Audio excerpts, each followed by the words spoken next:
Hey everyone, Cole Karski here with Beef Outdoors and another edition of Set Up Sundays. This Sunday I'm talking about the Burbot, the Ling, the Lawyer, the Eelpout. Now the walleye season's winding down in Minnesota. It's gonna close here soon on the inland Minnesota lakes.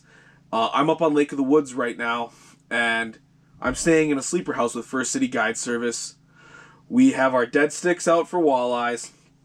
But I put on the big dog, the big jigs, put it on a big rod for some eelpout. Try and get a big burbot after dark out here. Now, the spring is coming, the late winter. This is when the pout spawn under the ice, and they are awesome to catch. And they are a big fish. They fight great. So what I'm going to go over is my favorite presentation for them. And this is the first one I pull out.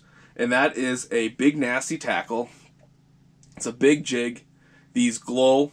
And what I've done is I've added some rattles to it. Those rattles are the ones you would add to like a skirted bass jig. I fish with a plastic on there, and this plastic glows in the dark, and that is a Craigie XL from Cold Snap. And they glow pretty awesome. You can see just a little flash of it. They glow pretty good. And that way, if I get stripped of my minnows, jig them off, or whatnot, I still got something down there. And right now, I have on 3 minnows. I have the last minnow head I used for walleye fishing, and I have a couple of minnows that died and floated to the top of our bait tank. And I just threaded them right on there. I like to thread them through the eyes. They tend to stay a little bit better if you go there. And then I put a bait button on there, because I'm just pounding the bottom with this setup. My favorite rod to use for this is the Delabay Compensator. This is their heaviest rod. This is their rod. This is their trout rod. And I love it for pout. This is my favorite one. It handles big fish, big baits. And then as my secondary rod, I will use the Rip and Rattle. And a secondary jig I might use is the Big Nasty Tackle Trout and Pout Spoon. These are like my main 2 go-to, because they grow a ridiculous amount. This one rattles. That one I added rattles to. You throw the UV light on it. You can see it's glowing in the light right now. Pretty awesome. You can order the bait buttons off of like Amazon. There's a whole bunch of these in this little container, but it really helps keep those minnows on.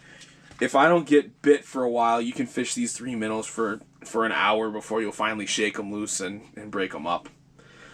Now, one final addition I put on for this trout and pout, or excuse me, for the pout, is I rub the jig up with Hog Sucker Billy Rub. This is my favorite scent for that, and I just lather up the jig and pound the bottom. So you've got the big chandelier of baits, you got the scent with this, and it's just my favorite combo for it. If you have any questions about what I like to do for setting up this rig, I have fishing line braid on here. I have a bigger reel. I just have this all set up for big fish and looking for that one bite. Please get a hold of me if you have any questions with this. Have a good season. Get out and try fishing for pout. You won't regret it. They are a heck of a lot of fun.